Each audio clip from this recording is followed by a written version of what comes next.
चलिए, तो next topic is magnetic hysteresis. Basically this topic is also related to ferromagnetic materials. ठीक है. अब हम क्या कर रहे हैं इस मैग्नेटिक हिस्टेरेसिस के लिए? तो पहले हम एक सोलिनॉइड ले रहे हैं. तो you can see there is a solenoid on which a wire is bound and current flowing through is suppose I. मतलब कि ये जो रिफिल पेन है ना, ऐसे ही आप देख लीजिए कि पेन है, वो सॉलिनॉइड है, और इस पेन के अंदर आप रिफिल देख सकते हो ना. अभी वो रिफिल क्या है? तो एक सब्सटेंस है, फेरोमैग्नेटिक मटेरियल, जो अभी नॉन मैग्नेटिक सब्सटेंस है, उसे मुझे मैग्नेट में कन्वर्ट करना है.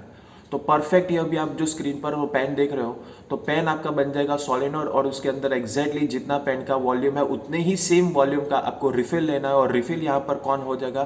तो रिफिल यहाँ पर सैंपल हो जाएगा. सैंपल मतलब कि जो मुझे फेरोमैग्नेटिक मटेरियल लेना है वो रिफिल है. रिफिल फेरोमैग्नेटिक मटेरियल से बना है, और अभी वो नॉन मैग्नेटिक सब्सटेंस है, उसे मुझे मैग्नेट में कन्वर्ट करना है. सो ये पूरे प्रोसेस को हम समझेंगे बाय मैग्नेटिक हिस्टेरेसिस. क्लियर? चलिए, तो अब ये पूरा कंसेप्ट समझने के लिए एक ग्राफ है हमारे पास. Most important graph, the graph is magnetic field versus magnetic intensity. Magnetic field versus magnetic intensity. और अभी के लिए इनिशियली हम यहाँ पर है ओ पॉइंट पर. ओ पॉइंट पर क्या है? तो एच भी जीरो है, तो मैग्नेटिक फील्ड भी जीरो है. एच क्या था? मैग्नेटिक इंटेंसिटी मतलब current upon unit distance, sorry, current per unit length. तो एच इज एन आई, और मैग्नेटिक फील्ड जो होगा that will be mu zero into chi M plus one into H. ये कब होगा? जब प्रेजेंस ऑफ मटेरियल होगा तो. ठीक है. तो अभी हम यहाँ पर है ओ पॉइंट पर, जहाँ पर करंट जीरो, तो मैग्नेटिक फील्ड भी जीरो. अब धीरे धीरे धीरे धीरे धीरे मैं करंट बढ़ा रहा हूँ, तो क्या होगा? मैग्नेटिक फील्ड भी इंक्रीज होगा. मतलब आप उस सब्सटेंस के अंदर की बात सोचिए. सब्सटेंस के अंदर जो भी एटम्स होंगे ना, उसके magnetic moments initially randomly Orient होंगे. जैसे जैसे जैसे मैं एच का वैल्यू बढ़ा रहा हूँ, मतलब करंट बढ़ा रहा हूँ, तो मैग्नेटिक फील्ड का सॉलिनॉइड के अंदर मैग्नेटिक फील्ड प्रोड्यूस होगा. वो एक्सटर्नल मैग्नेटिक फील्ड उस डोमेन स्ट्रक्चर के मैग्नेटिक मोमेंट्स को, के एटम्स के मैग्नेटिक डाइपोल मोमेंट्स को, वो क्या करेंगे? धीरे धीरे धीरे मैग्नेटिक फील्ड की डायरेक्शन में ओरिएंट करेंगे. बराबर. और धीरे धीरे धीरे देखिए मैग्नेटिक फील्ड भी इंक्रीज होगा. लेकिन ये लीनियर रिलेशन आपको कहीं पे भी नहीं लिखेगा, ये नॉन लीनियर रिलेशन ही मिलेगा. और धीरे धीरे आप पॉइंट स्मॉल ए पर आ जाते हैं. स्मॉल ए यानी क्या है? कि मान लीजिए मेरे पास 1000 डोमेन्स है क्या, तो 1000 सारे डोमेन्स एक्सटर्नल मैग्नेटिक फील्ड की डायरेक्शन में ओरिएंट हो गए. जैसे हमने लास्ट वीडियो में भी डिस्कस किया, कोई भी टीचर को क्या चाहिए कि मान लीजिए उसके पास जितने स्टूडेंट्स हैं, सारे के सारे स्टूडेंट्स पढ़ रहे हैं, और सारे के सारे स्टूडेंट्स 100% रिजल्ट लाते हैं, तो वो सेचुरेशन हो गया. तो यहाँ पर भी ऐसा है कि करंट मैंने मैक्सिमम कर दिया, तो मैग्नेटिक फील्ड भी मैक्सिमम हो गया, और उससे डोमेन्स भी सारे एक्सटर्नल मैग्नेटिक फील्ड में ओरिएंट हो गए. यानी स्मॉल ये जो है वो एक सेचुरेशन पॉइंट है, वो एक सेचुरेशन पॉइंट है. ठीक है. अब हम क्या कर रहे हैं? हम धीरे धीरे धीरे धीरे करंट को डिक्रीज कर रहे हैं, रिवर्स डायरेक्शन में लेके जा रहे हैं करंट को. पहले मान लीजिए क्लॉकवाइज था ना, क्लॉकवाइज में मैक्सिमम करंट था, अब धीरे धीरे हम एंटी क्लॉकवाइज ला रहे हैं, यानी करंट को डिक्रीज कर रहे हैं. तो करंट देखिए धीरे धीरे धीरे धीरे डिक्रीज होके यहाँ पर हम करंट जीरो कर दिया, यानी एच का वैल्यू जीरो कर दिया मैंने. लेकिन हाँ, कब यहाँ पर जीरो आने की जगह पर बी पॉइंट पर आ जाता है. तो आप देख सकते हो कि बी पॉइंट पर, ओ बी पॉइंट जो है वहाँ पर कुछ ना कुछ वैल्यू तो होगा मैग्नेटिक फील्ड का.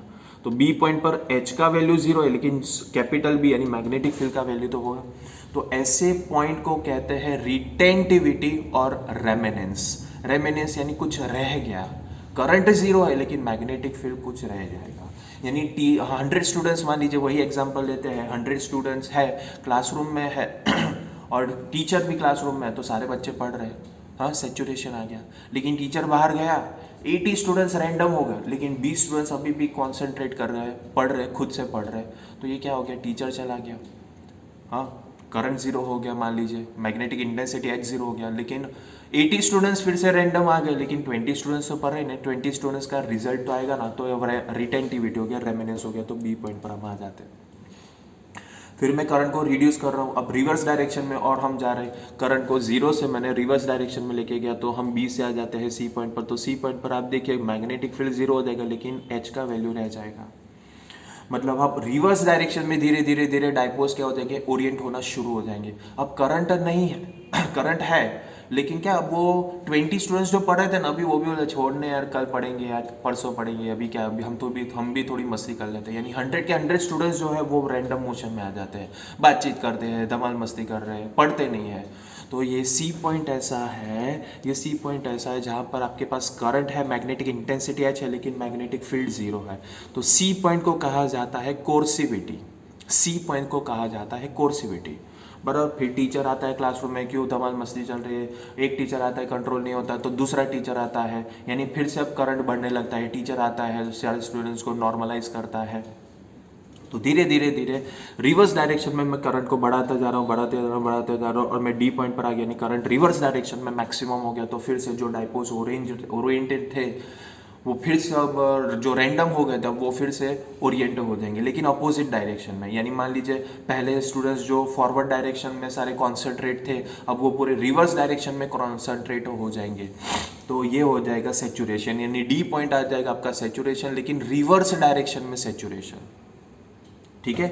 और फिर से स्टोरी रिवर्स पूरा रिपीट होगा। अब मैं फिर से क्लॉकवाइज डायरेक्शन में करंट को बढ़ा रहा हूँ, बढ़ा रहा हूँ, बढ़ा रहा हूँ, बढ़ा रहा हूँ, ई पॉइंट पर आ गए। ई पॉइंट यानी फिर से ऐसा पॉइंट है जहाँ पर मैग्नेटिक फील्ड होगा लेकिन इंटेंसिटी नहीं होगा, इसको कहेंगे रिटेंटिविटी क्या रेमेनेंस। और फिर मैं करंट को इंक्रीज कर रहा हूँ पॉजिटिव डायरेक्शन में, तो हम एफ पर आ गए जहाँ पर बी का वैल्यू जीरो हो जाएगा लेकिन एच का वैल्यू होगा, तो उसे कहेंगे कोर्सिविटी।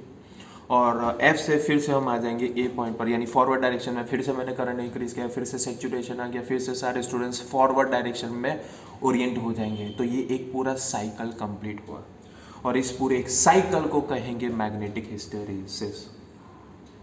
समझ में आया सबको? तो देखिए ये सब कुछ मैंने आपको बता दिया। ओ ई और ओ बी जो है वो वैल्यू ऑफ बी होता है फॉर एच इज जीरो, उसको रिटेंटिविटी के रेमेनेंस कहते हैं। ओ एफ और ओ सी जो है वो वैल्यू ऑफ एच है for which B is zero, उसको कोर्सिविटी कहते हैं। और ये बहुत ही इंटरेस्टिंग पॉइंट है कि ये जो पूरा आपका हिस्टेरिसिस लूप बना ना, कि हिस्टेरिसिस कर्व बना, ये पूरा जो इस पूरे कर्व का जो आप एरिया कैलकुलेट करोगे ना, वो एरिया आपको क्या देगा, ये पूरा एरिया जो एनक्लोज्ड हो रहा है ना इस एम्पीरियल इस हिस्टेरिसिस में, ये ग्रीन कलर से शेडेड कर रहा हूँ मैं, ये आपको क्या इन्फॉर्मेशन देगा?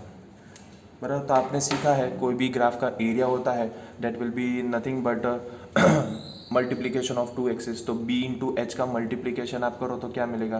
तो मैग्नेटिक फील्ड वर्सेस एच का आप मल्टीप्लीकेशन करोगे तो आपको यहाँ पर मैंने बताया है, देखिए कि unit of B into unit of H.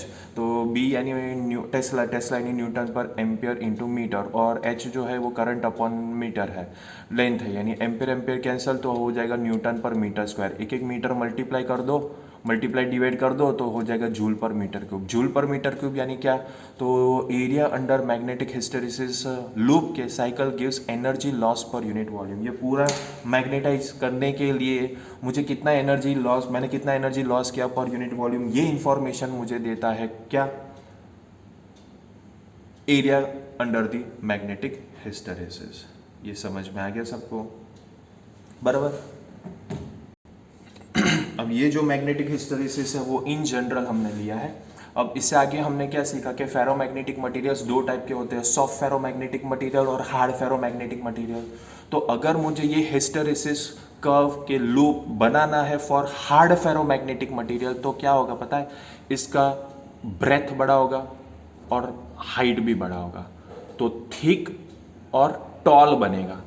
समझ रहे हो आप? ये टॉल बन जाएगा और थिक भी हो जाएगा।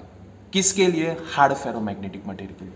लेकिन अगर सॉफ्ट फेरोमैग्नेटिक मटेरियल है तो ये जो इतना कर्व है ना वो थिन बन जाएगा और हाइट भी जो है ना इतना वो शॉर्ट हो जाएगा।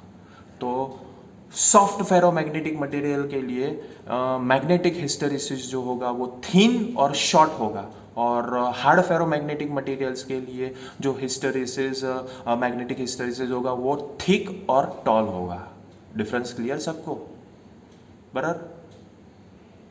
पूरा टॉपिक क्लियर? गुड। चलिए।